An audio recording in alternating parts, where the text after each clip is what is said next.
नमस्कार। Are for राष्ट्र में आज मैं एक ऐसे गंभीर मुद्दे पर आपसे चर्चा के लिए अगले 10 मिनट मांग रहा हूं, जो 10 मिनट आपको साइलेंट किलिंग से बचा सकते हैं। जो 10 मिनट हिंदुओं की साइलेंट किलिंग से आपको सेव कर सकते हैं, और खास तौर पर आपके वो बच्चे जो कॉन्वेंट स्कूल्स में पढ़ते हैं, आपकी जो बच्चियां जो क्रिश्चियंस स्कूल में जाती हैं, किस तरह उन्हें साजिश का शिकार बनाकर साइलेंटली किल किया जा रहा है। इसे लेकर मध्य प्रदेश के जबलपुर से एक ऐसा चौंका देने वाला खुलासा आया है, जिसे सुनकर अब हर कोई दंग है, हर कोई हैरान है। और खास तौर पर वो लोग हैरान हैं जिन्हें लगता था कि कॉन्वेंट स्कूल में भेजकर उनके बच्चे आधुनिक शिक्षा को सीखेंगे और देश दुनिया की बड़ी बड़ी कंपनीज में जाकर काम करेंगे, घर का नाम रोशन करेंगे। लेकिन इन्हीं कॉन्वेंट स्कूल के भीतर एक ऐसी साइलेंट किलिंग थ्योरी चल रही है, जो थ्योरी सबसे पहले घर के बच्चों पर अटैक कर रही है।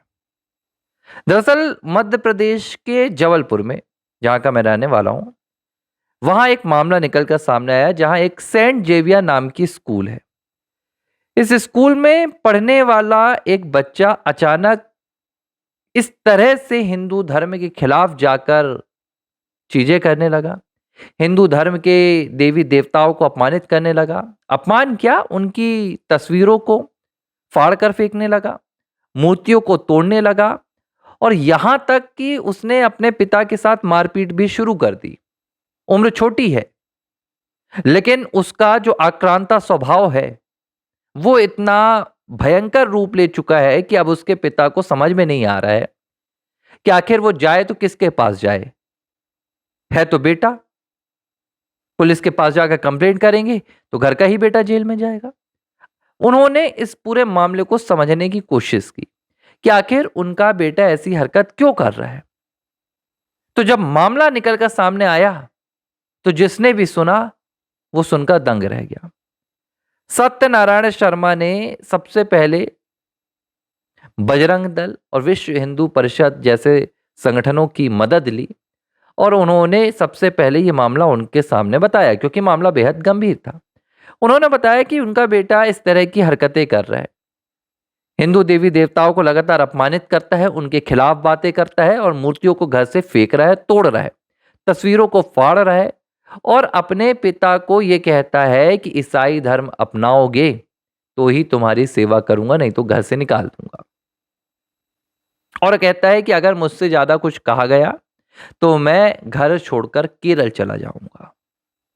जब ये केरल वाली बात निकलकर सामने आई, तब संदेह हुआ कि क्या ये ईसाई मिशनरियों के किसी तरह के बहकावे में आ रहा है। तो और भी जानकारियां जुटाई गई घर वालों के द्वारा।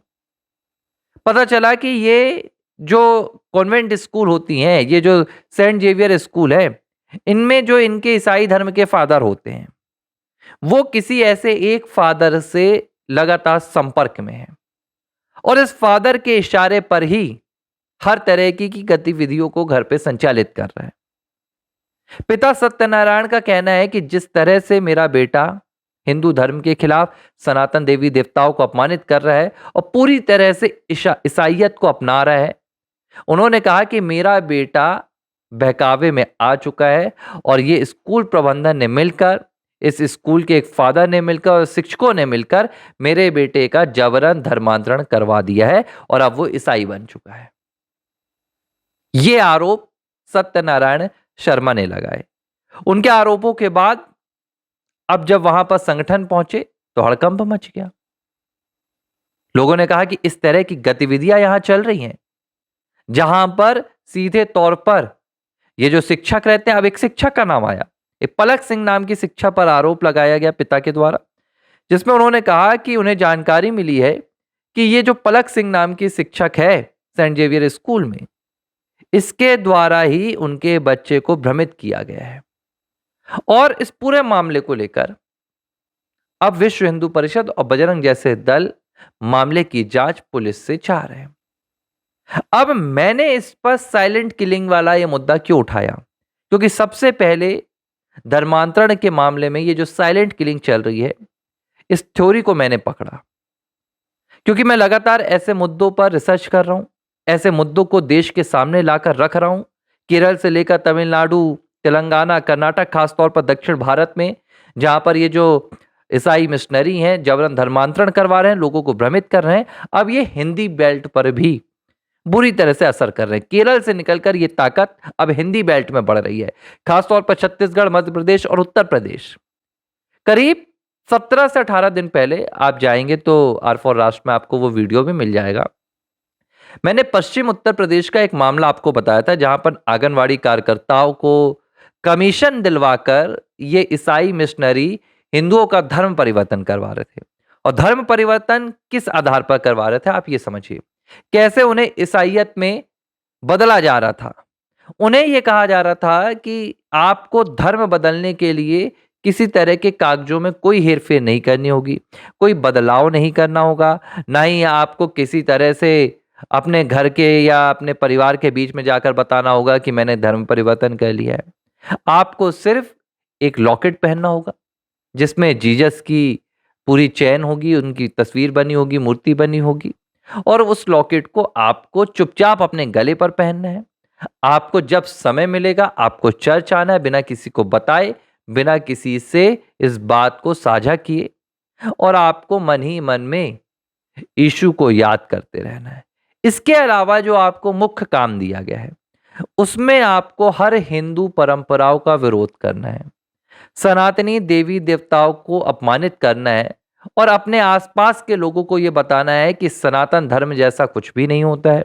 ये जो सनातनी देवी देवता हैं, इनमें कोई ताकत नहीं होती है, और जो असली ताकत होती है, असली ताकत यीशु में होती है, असली ताकत जीसस के पास होती है। और इन्हें उन ईसाई सम्मेलनों में ले जाना है, जहां पर वो रोते, हंसते, खेलते, वो दिखाते हैं कि एक हाथ में ऐसे टच किया और आप जमीन में गिर गए, लंगड़ा आया, लंगड़ा खड़ा हो गया, अंधा आया, अंधा देखने लगा। इस तरह के कार्यक्रमों में ले जाकर खास तौर पर जो आदिवासी युवा हैं, जो आपके दलित युवा हैं, उनका धर्म परिवर्तन करवाना है, और इस बात को जगजाहिर नहीं होने देना, यानी कि साइलेंटली आपको हिंदुओं को किल करना है। हिंदू किलिंग कैसे? यह किलिंग ऐसी नहीं है कि आपकी जान ले ली जाएगी, आपको हिंदू धर्म से अलग किया जाएगा। जाहिर सी बात है, जब एक हिंदू अपने धर्म से अलग होगा तो एक हिंदू कम होगा, यानी कि एक हिंदू की मौत, एक हिंदू का मर्डर, एक हिंदू की किलिंग। इस तरह ये ईसाई मिशनरी जबरदस्ती धर्म परिवर्तन करवाकर हिंदुओं की इस समय साइलेंट किलिंग कर रहे हैं। ये दलित युवकों को, आदिवासी युवकों को ये भी पेशकश करते हैं कि अगर आप धर्म परिवर्तन करवाएंगे तो आपकी एक खूबसूरत ईसाई युवती से शादी भी करवाएंगे। ये भी लालच दी जाती है, जो पैसों में नहीं आते उन्हें ये लालच दी जाती है। और यही अब साइलेंट किलिंग कॉन्वेंट स्कूल्स में भी पहुंच गई है, जिसका ये जो उदाहरण मैंने दिया है मध्य प्रदेश की जबलपुर की घटना का, ये वही साइलेंट किलिंग की थ्योरी है जो यहां से निकल कर आई है। बस्तर में भी यही हो रहा है, खासतौर पर छत्तीसगढ़ में। वहां के तमाम जो इलाके हैं, जो आदिवासी बहुल इलाके हैं, वहां पर ईसाई मिशनरी जबरदस्त तरीके से काम कर रहे हैं। पहले ये अलग तकनीक में काम करते थे। पहले इन्हें लगता था कि हम ज्यादा से ज्यादा अपना प्रचार करेंगे तो इसमें हमारे धर्मांतरण के धंधे को जोर मिलेगा। तो ये क्या करते थे कि जैसे इन्होंने एक ईसाई धर्म में किसी को परिवर्तन करवाया तो पूरे जग में उसका प्रचार करते थे कि देखो ये हिंदू था, ये ईसाई धर्म में परिवर्तित हो गया, इसने जीसस की ताकत को मान लिया, आप भी परिवर्तित हुए। लेकिन इन दिनों जो देश का माहौल है, जो हिंदूवादी लहर देश में व्याप्त है, जो राष्ट्रवादी लहर देश में और देश को एक करने की लहर प्राप्त है, इस लहर से बचने के लिए ये साइलेंटली काम कर रहे हैं।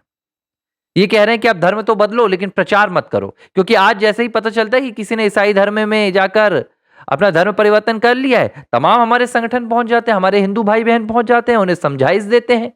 इन मिशनरियों का पूरा धंधे का भांडाफोड़ हो जाता है, घर वापसी करा ली जाती है।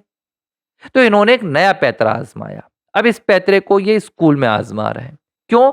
क्योंकि वो जो बच्चा 16-17 साल का रहता है स्कूल में, तो और आप 5वीं 6वीं 7वीं क्लास में जाते हैं, 10 11 12 13 14 साल की उम्र।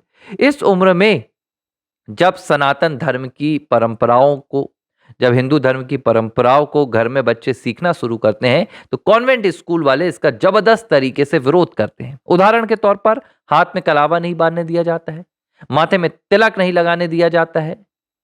अगर स्कूल में किसी देवी हिंदू देवी देवताओं का नाम ले लिया जाता है तो उसे पनिश किया जाता है और उन्हें कहा जाता है कि अगर हमें पता चला कि आप घर जाकर भी इस तरह की प्रैक्टिस कर रहे हैं, आप मंदिर जाते हैं, आप हिंदू देवताओं की पूजा करते हैं, हवन करते हैं, आरती करते हैं, तो हम स्कूल में आपको मार्क्स नहीं देंगे, हम स्कूल में आपको अटेंडेंस नहीं देंगे, आपको एकदम टारगेट में करेंगे। बच्चे हैं, डर जाते हैं, उन्हें लगता है कि ये कुछ भी ऐसा है धर्म से रिलेटेड नहीं है, ये तो स्कूल की एक पनिशमेंट है, टीचर हमको पनिश कर रही है ताकि वो हमें बेहतर बना सके।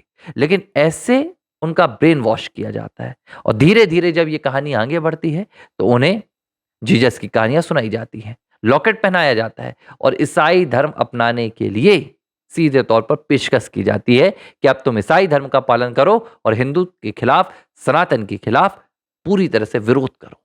सत्यनारायण शर्मा के बेटे के साथ भी यही हुआ। उन्हें पता ही नहीं चला कि कब उनका बेटा ईसाई हो गया और अब वो सनातनी संगठनों से, हिंदूवादी संगठनों से मदद मांग रहे हैं कि किसी तरह इन कॉन्वेंट स्कूल्स का भांडाफोड़ किया जाए। और यह सिर्फ जबलपुर का उदाहरण नहीं है, एक जितेंद्र साहनी नाम का उदाहरण मैंने आपको अभी बताया था। इलाहाबाद के हाईकोर्ट में इसका पूरा मामला गया था जब ये पूरा फैसला निकल कर आया कि किसी भी धर्म परिवर्तित करने वाले दलित को जो ईसाई बन जाता है उसे आरक्षण का लाभ नहीं मिलेगा। जितेंद्र साहनी पहले हिंदू दलित था, इसने अपना धर्म परिवर्तन कर लिया और ईसाइयों का पादरी बन गया। इसके बाद भी ये पूरे डॉक्यूमेंट्स में अपने आप को हिंदू बताता था, लेकिन जब अदालत ये मामला गया तो जितेंद्र साहनी की पोल खुल गई कि ये हिंदुओं की साइलेंट किलिंग करता है। इसीलिए मेरी आपसे एक व्यक्तिगत विनती है, जितने भी हमारे वरिष्ठ लोग ये कार्यक्रम देख रहे हैं, जितने भी माताएं बहनें ये कार्यक्रम देख रही हैं, बच्चों पर नजर रखें। अगर आप कॉन्वेंट स्कूल में भेज रही हैं, पहले तो कोशिश कीजिए कि ये हमारी विद्या भारती की तमाम स्कूल हैं, सरस्वती स्कूलें हैं, मॉडल स्कूल्स हैं, वहां पर भेजिए। देखिए, अंग्रेजी किसी भी स्कूल से सीखी जा सकती है। मैं खुद हिंदी मीडियम स्कूल का छात्र हूं, अंग्रेजी में मैंने मास्टर किया है, इंग्लिश लिटरेचर में कोई तकलीफ नहीं होती है, सबको पढ़ा है हमने, शेक्सपियर से लेकर मिल्टन तक। आप अच्छी स्कूलों में भेजिए, लेकिन ऐसी स्कूलों से बचिए। और अगर भेजती हैं तो फिर मुझे लगता है कि इस तरह के संगठन भी आपकी ज्यादा मदद नहीं कर पाएंगे। तो जागरूक स्वयं को होना पड़ेगा, सतर्क स्वयं को रहना पड़ेगा और अपने बच्चों को, खास तौर पर जो 12वीं के नीचे के बच्चे हैं, घर में उनसे प्रतिदिन या तो रामचरितमानस की 4 उनको दोहा पढ़वाइए या उनको गीता पढ़वाइए। भले उन्हें मतलब समझ में ना आए, लेकिन उन्हें यह याद रहेगा कि मैं सनातन धर्म से जुड़ा हुआ एक बच्चा हूं। मैं सुबह घर से निकला था तो रामचरितमानस पढ़कर निकला था, जो भगवान श्री राम मर्यादा पुरुषोत्तम उनका चरित्र है, और मैं गीता की एक पंक्ति पढ़कर निकला था, जो हमारे आराध्य भगवान श्री कृष्ण की गीता है।